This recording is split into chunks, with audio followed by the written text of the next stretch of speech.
It's everyone's favorite spooky month again. That's right, August.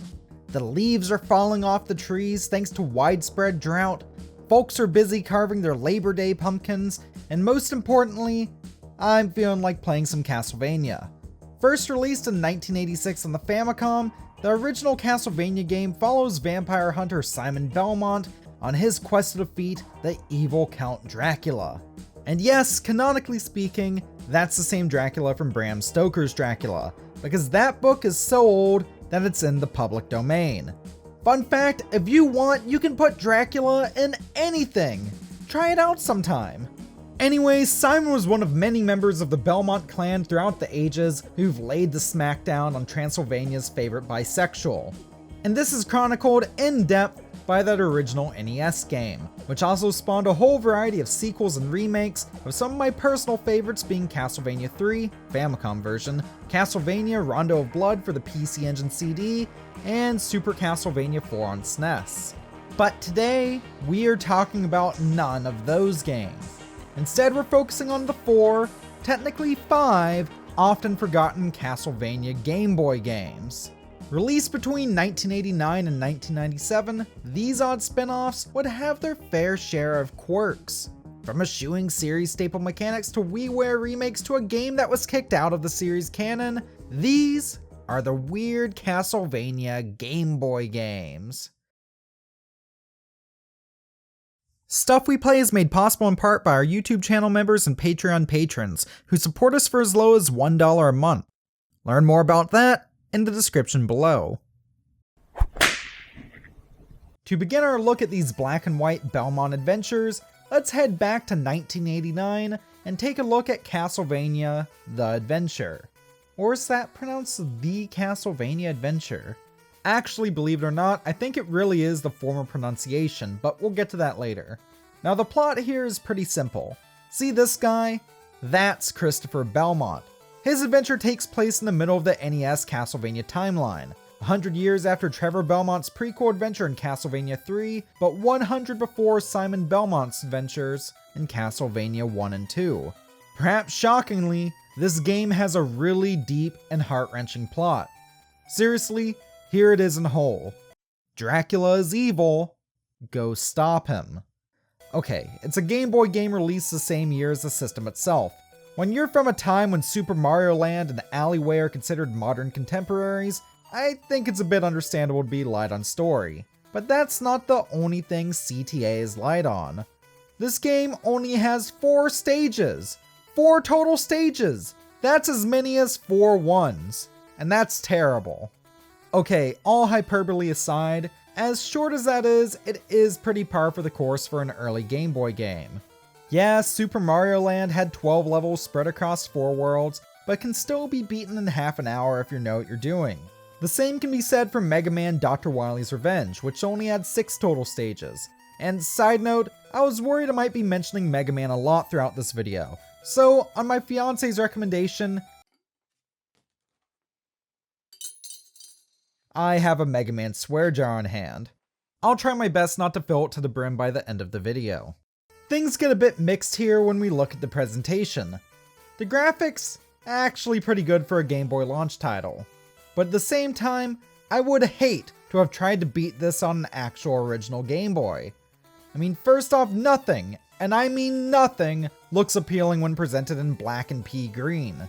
At least the music kicks ass though. Honestly, it's a shame this kick-ass soundtrack had to be in this game because, well, the gameplay kind of blows. Classic Castlevania is known for its stiff jumps, annoying knockback, and tough as nails difficulty. But never once across any of the 3 NES titles did your Belmont of the Week feel sluggish. Honestly, I wonder if half the game's length just comes from Christopher being one of the slowest Belmonts in the series. That sluggish feeling doesn't just apply to moving and jumping either. No matter if I'm playing on the Retro Freak, via a PC emulator, or on real hardware, it just feels like there's the slightest of delays to swing the whip that just wasn't there in the NES titles. It's a Castlevania game that clearly is in no rush for you to beat it, even though each stage has a timer. But like, that thing never gave me any issue in any of my runs, and I really don't know why it's even here. You know what else is weird? Usually in Castlevania, you collect hearts from lamps so you can use sub-weapons like holy water or daggers, and then you refill your health by eating totally safe to consume meat you find in walls. But in CTA, there are no sub-weapons or mystery meat to be found, and hearts merely just refill your health. Which, I mean, is what they do in every other series ever besides Castlevania, but as a longtime Castlevania fan, I just find this to be a really weird change. The lack of sub-weapons also makes this a rather bland affair. I mean, yeah, you're still going through a gothic world to defeat an immortal being driven by pure evil and sexual tension, but that's pretty much standard for most classic Castlevania games. Castlevania the Adventure really has nothing going for it besides that soundtrack. I mean, look, the damn thing is glitchy at times too. It's just not a particularly good game, even if Konami thought it was good enough to re-release multiple times. From the Konami GB Collection Volume 1 in 1997 for the Game Boy to the 3DS Virtual Console, it's really easy to get a hold of nowadays, even if I'd really recommend that you try not to get a hold of it. Instead, if you want to experience Christopher Belmont's first adventure in a way that's actually fun, you need to find a way to play Castlevania The Adventure Rebirth, which was released exclusively on WiiWare in 2009. Created by acclaimed developer M2, this would be the final Castlevania game released before the Lords of Shadow reboot, which, depending on who you ask, means that this is the final Castlevania game to date. Rebirth is less of a pure remake or remaster of the original though, as it is a full-scale reimagining. Sub-weapons are back, and Christopher Belmont even has some minor mid-air control, and the stages, of which there are now 6, feel more fleshed out than any in the original, with many featuring proper mini-bosses along with their end-stage boss fights. The whole game is also done as 16-bit art style with a Sega Genesis-esque soundtrack. This was also done in the other 2 Rebirth games, Gradius Rebirth and Contra Rebirth, and though Castlevania is mostly known for its NES titles and Symphony of the Night on PS1, I think this style really suits this particular title. The whole thing kind of reminds me of Castlevania Bloodlines on the Genesis. That's another great Castlevania game everyone should play, by the way. But in the making of this video, I went directly from playthroughs of the original Castlevania The Adventure into playing Rebirth, which I've had since about 2012 or so on my Wii U. And just, the entire world here looks simultaneously foreboding yet vibrantly colorful, with the accompanying soundtrack being twangy yet pumping. I can't help but love the whole experience. It even has a difficulty select and a slider that lets you adjust how many lives you want to begin the game with, meaning that not only is this a good Castlevania game for longtime fans, but it's also one I could easily recommend to those just wanting to get into the series. Or at least I would, if it was easy to get a hold of nowadays. You see, this is the problem with digital-only games. The Wii Shop has been offline for a few years now, so unless you're familiar with modding or have a friend who bought it back in the Wii's heyday, you're out of luck. See, that's a big Konami mood. The version that's terrible is easy to get a hold of, but the incredible version that I legitimately love is basically impossible to get a hold of now. We really need a Konami Rebirth collection on the Nintendo Switch or something. Anyways, heading back from the Switch to the Game Boy, let's talk about the direct sequel to Castlevania The Adventure, 1991's Castlevania II: Belmont's Revenge. It seems that Christopher didn't fully beat Dracula back into his coffin at the end of the first game, and the evil count has spent 15 years biding his power. By this time, Christopher Belmont has retired from vampire hunting, so he sends out his son, Soleil Belmont, to lay the smackdown on a big bad vampire. However, it appears that Soleil wasn't cut out for the task, because he ends up being captured by Dracula and turned into a demon. So, Christopher must once again rise to the occasion and not only try to defeat Dracula, but save his son as well. It's a bit more of an interesting plot this time, and that's fitting because Belmont's Revenge is a bit more of an interesting game. To start, the biggest change from the original is that this one is actually good. In fact, it's really good. Sub-weapons are even back, though there are only 2, the axe and the holy water, both of which work fine. Christopher, also surprisingly, has gotten nimbler in his old age. I swear it feels like his movement has been tweaked. He still doesn't feel as fast as his moderately paced NES counterparts, but he by no means feels sluggish anymore. that goes both for movement and attacking with a vampire killer whip. The soundtrack is once again pretty dang good too, and the world has gotten a facelift. I mean, sure, the original game didn't look terrible, but Belmont's Revenge has so much more detail and variety of the environments you go through. It's also not a completely linear adventure. Like in Mega Man, damn it. There's a stage select at the beginning of the game where you choose the first of the 4 levels you'll go through. That's right, there's more than 4 now, 7 total. Though, unlike in Mega Man, damn it, what order you tackle those initial stages in doesn't affect anything or grant you any new abilities.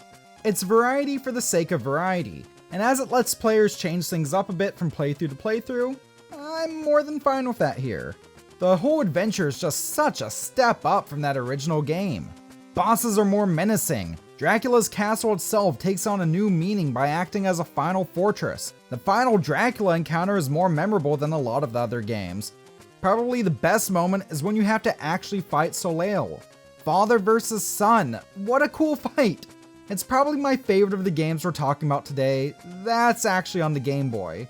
Like, yeah, Rebirth is better, but if you wanted Castlevania on the go in the 90s, then this was a great way to accomplish that.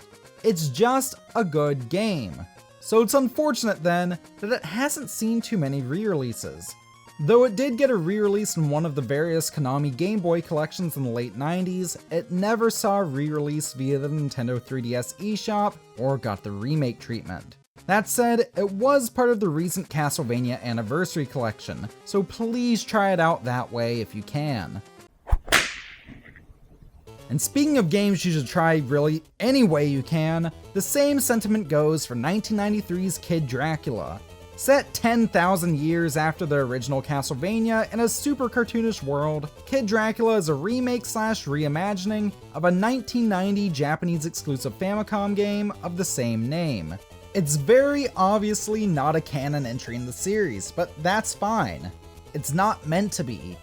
Konami just had a thing for making parodies of their own series back in the 90s. Like, just look at the Gradius spinoff Parodius, and that spinoff series' own spinoff, Sexy Parodius.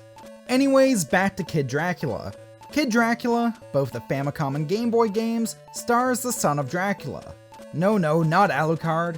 You know, his son. Kid Dracula. That's his literal name. Kid Dracula here is canonically 10,009 years old, and he lives in the far future because back in the 90s, people were still hopeful for the future. Sometime long after the final defeat of Dracula himself, Kid Dracula has sealed himself away in a deep slumber. He awakens after thousands of years to find that the self-proclaimed King of the Damned, Garamoth, has taken over his father's army of the undead. So it's up to you as Kid Dracula to go through a variety of stages, jumping and shooting your way to victory, besting bosses, and finally banishing Garamoth himself back to his home dimension. It's kind of wacky and zany, but I mean, just look at it. This isn't a game that's trying to take itself too seriously. Now note how earlier I mentioned you're gonna jump and shoot your way to victory here. Yeah, no whips or anything. Instead, you have this little finger pistol shot that can take down enemies pretty well, and you also gain new magic abilities after each stage. From the ability to walk on ceilings to an explosive bomb shot to even an umbrella that acts like a shield, all of these new abilities are useful and will come in handy throughout your adventure. You can even charge up your finger pistol shot to unleash a more powerful blast, just like Mega Man. Yeah, just like in Mega Man. Seriously though, if I had to compare Kid Dracula to anything else, unironically it would be Mega Man. But that sort of comparison also is kind of doing a disservice to this title. It has an identity of its own and some really solid stage designs. I guess my only super major kind of gripe comes from the stage backgrounds. Like, all the cutscenes look great, the stages themselves have a fun variety of locales and gimmicks, ranging from gravity switching to roller coasters, and the sprite work is on the whole well done. But I just feel like most of the stages here have plain white backgrounds. It's a little bland to look at times. But at the same time, maybe that just helped it stick out on a black and green Game Boy screen. After all, in 1993, the Game Boy Pocket was still a few years off. But if the worst thing I can say about a game is, oh, the stage backgrounds are kind of bland, I think that just shows how good the game itself is. I'm honestly really glad I got to play Kid Dracula for this video because it's quickly become one of my favorite Game Boy games. Though, really, I think that background thing is only the second worst thing I can say about this title. Look, I may adore this game, but holy crap, our original copy is expensive. If you're the type of person who's paid over $100 for a Game Boy game before, I want to know in the comments below. Did you sell your left kidney or the right? And surprisingly, this is only the second most expensive game we're looking at today. Castlevania Legends was released in 1997, and later formally kicked out of the Castlevania canon by former series head Koji Igarashi. As of 2021, it often sells for over $200 online for just the loose cartridge. Unlike Kid Dracula though, Castlevania Legends is by no means a hidden gem. It's really not that great. But while Igarashi declared it non-canon because he thought it was of extremely poor quality, I'd like to counter that and say, well, it's not really terrible either. To start off, let's talk about the good. We're back to slow and clunky Castlevania controls, and while it isn't nearly as slow and clunky as Castlevania the Adventure, it isn't nearly as nice feeling as Belmont's Revenge. But you know what, on the whole, it feels pretty decent. Second, instead of traditional sub-weapons, we have the new Soul Weapon system, and this is freaking awesome. After you defeat each boss, you gain access to a new ability. I know, just like in, you guessed it, Mighty Gunvolt Burst. Like the sub-weapons, soul weapons consume hearts, though unlike sub-weapons, these can never be lost. There's also a once per stage super move called Burning Mode, which can be activated by pressing A and B at the same time, and it makes you temporarily invincible.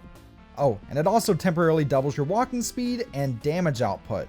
Basically, it's an easy way to break most of the bosses in the game in half. Third off as a positive though, is the plot.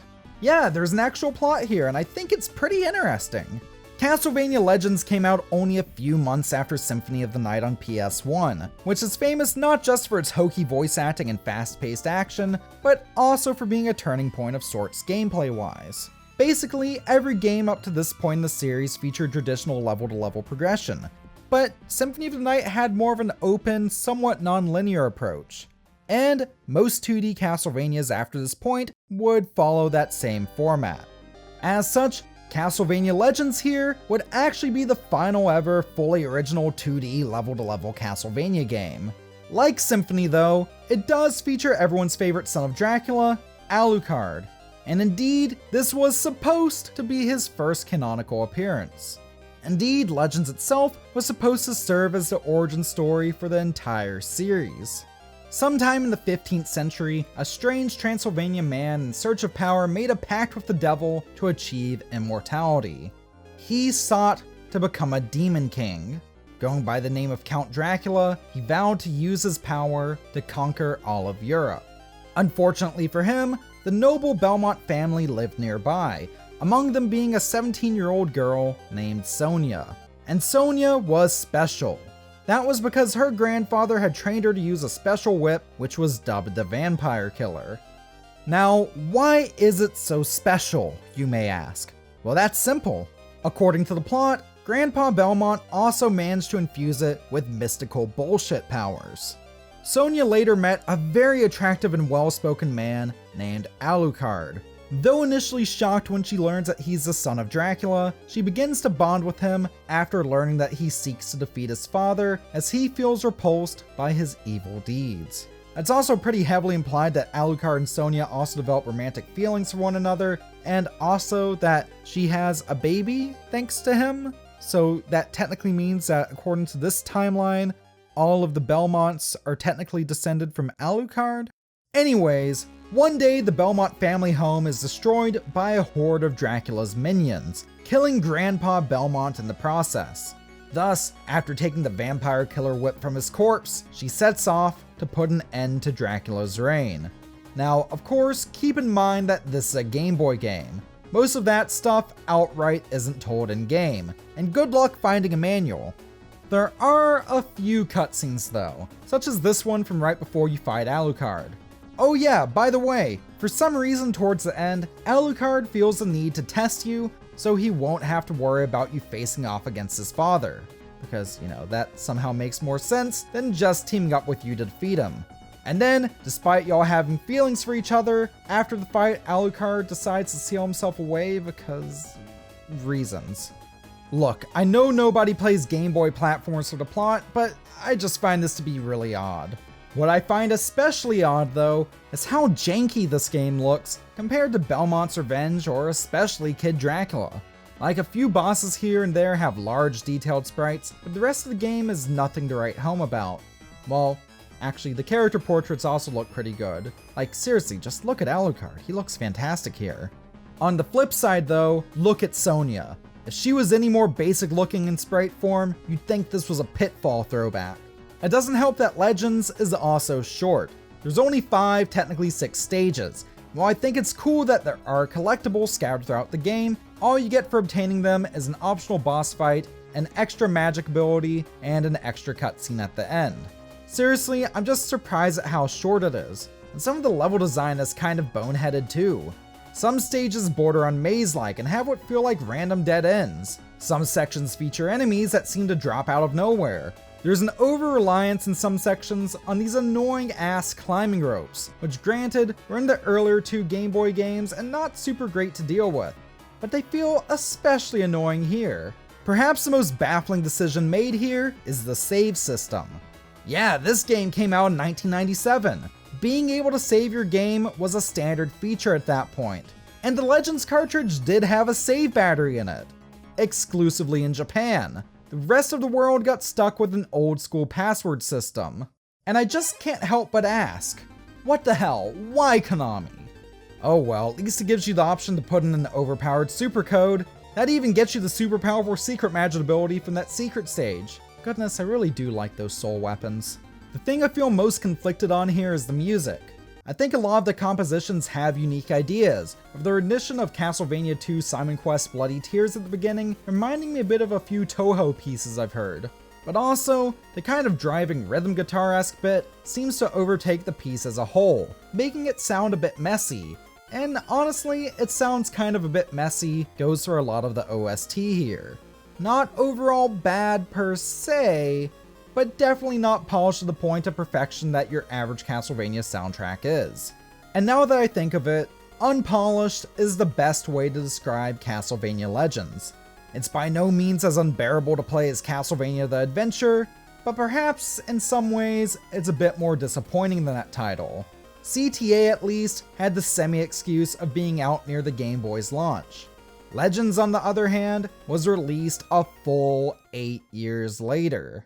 If I had to rank the 5 games we've looked at today from best to worst, I'd go Rebirth, Kid Dracula, Belmont's Revenge, Legends, and Adventure.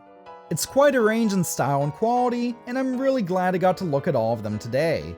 Are there any other Game Boy series or sub-series you'd want me to take a look at in the future? Maybe Contra, Bomberman, Blaster Master, or even a dedicated look at Robopon? Well, let me know down in the comment section below. I'd also like to thank my Patreon patrons, YouTube channel members, and paid Twitch subs who help support my YouTubing and podcasting projects for as low as $1 a month, and you can see their names on screen right now. I'm so glad I not only finally got to talk about Castlevania on the channel, but also got to do another look at some odd Game Boy games. I haven't gotten to do a video like this since that one I did back in May on Mega Man. Damn it.